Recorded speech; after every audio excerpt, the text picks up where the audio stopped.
Tech & Co, le grand live du numérique sur BFM Business. Avec ce soir, et dans Tech & Co, Elodie Andriot, donc qui nous rejoint. Elodie, bonsoir. Bonsoir. Madame, vous étiez venue nous voir il y a quelques mois de cela pour présenter votre start-up, Madame dans le pitch, et puis qui est depuis grandi. Et on rappelle quand même d'un mot, mais on va vous retrouver donc régulièrement, tous les mois, en alternance aussi avec votre associé, pour parler des femmes Exactement. Dans la tech, dans l'entrepreneuriat, des femmes d'exception, puisque c'est comme ça aussi que vous les appelez. Et votre idée aussi, vous, en interne, on le racontera une prochaine fois, mais c'est que chez Madame, donc avec un N à la fin, M-A-D-A-M-N comme Nicolas. À la place du E. Voilà. Eh bien, vous aidez donc les entreprises à féminiser leurs équipes. Ça va de la start-up aux grands groupes en passant par les PME, les ETI. Aujourd'hui, focus, si vous voulez bien, Elodie, là sur Vestiaire Collective, puisque c'est effectivement une des rares startups, et sont deux, je crois, à avoir des femmes fondatrices ou cofondatrices au sein du Next 40. Absolument. Fanny Moisan et Sophie Hersan, donc ce sont les cofondatrices de Vestiaire Collective. Vestiaire Collective, aujourd'hui, c'est la première place de marché mondial dédié à la mode d'occasion, avec 9 millions d'utilisateurs répartis dans 50 pays à travers le monde.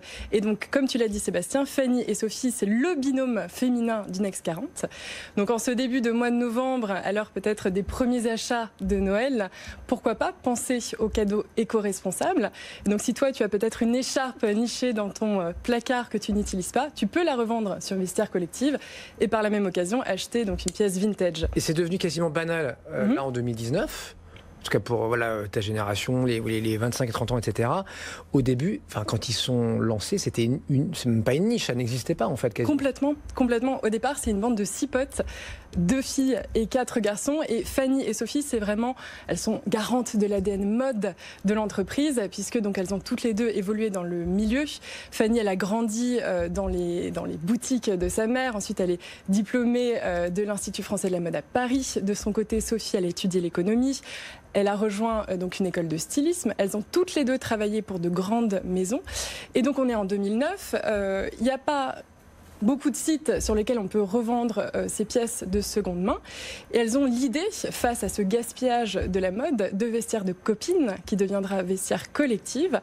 Depuis, elles ont levé 156 millions d'euros, donc 40 millions en juin dernier. Bon, il y a quand même un nouveau CEO, là, il y a une nouvelle actu pour eux depuis quelques mois, enfin pour elles en l'occurrence. Est-ce que c'est un tournant là pour Vestiaire Collective ? Complètement. Maximilien Bittner, il arrive à un moment clé pour Vestiaire Collective, un moment où de développement donc international et notamment sur le marché asiatique. Il le connaît très bien ce marché, Maximilian, puisqu'il a fondé le groupe Lazada, donc qui a été racheté par Alibaba en 2016, qui est une société de e-commerce, qui est aujourd'hui valorisée à 3,15 milliards de dollars. Wow. Ouais.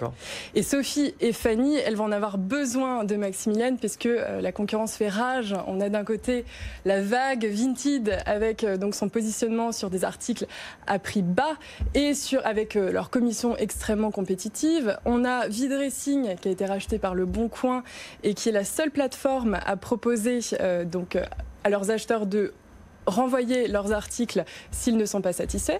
Et enfin, du côté américain, on a The Real Real, qui a un positionnement extrêmement similaire et qui est valorisé aujourd'hui à 745 millions de dollars.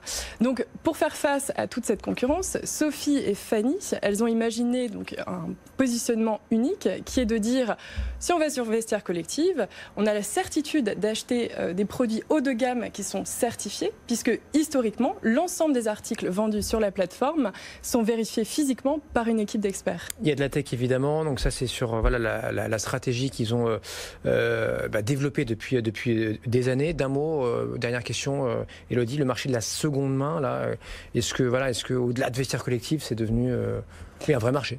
Ça explose.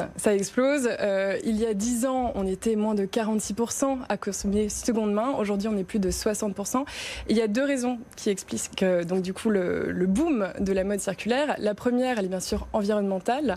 Le textile, c'est la seconde industrie la plus polluante après donc le pétrole. Et les millennials, ils sont extrêmement sensibles à cette question. Et la seconde raison, donc, elle est économique. Finalement, ça donne accès à des marques qui, au départ, qui sont inabordables. Et tout ça, c'est encore poussé par ces nouvelles générations qui voient un moyen de finalement s'offrir une part de rêve complètement instagrammable. Donc, le marché, il est extrêmement porteur. Et si on regarde ce qui se fait du côté américain, on a par exemple Rent the Runway qui permet de louer sa garde-robe et qui est aujourd'hui valorisé à plus d'1 milliard de dollars. Donc, le statut de licorne, c'est tout le bien qu'on souhaite à Sophie et à Fanny demain. Parce que Fanny et Sophie, oui, sont toujours chez Vestiaire Collective, on est d'accord. Elles ont pris la distance, mais elles sont toujours au cœur de l'entreprise. Exactement. Élodie Andriot, donc avec nous ce soir, Madame sur BFM Business. On est là, nous, tous les soirs, jusqu'à 22h. Tech & Co, le grand live du numérique sur BFM Business.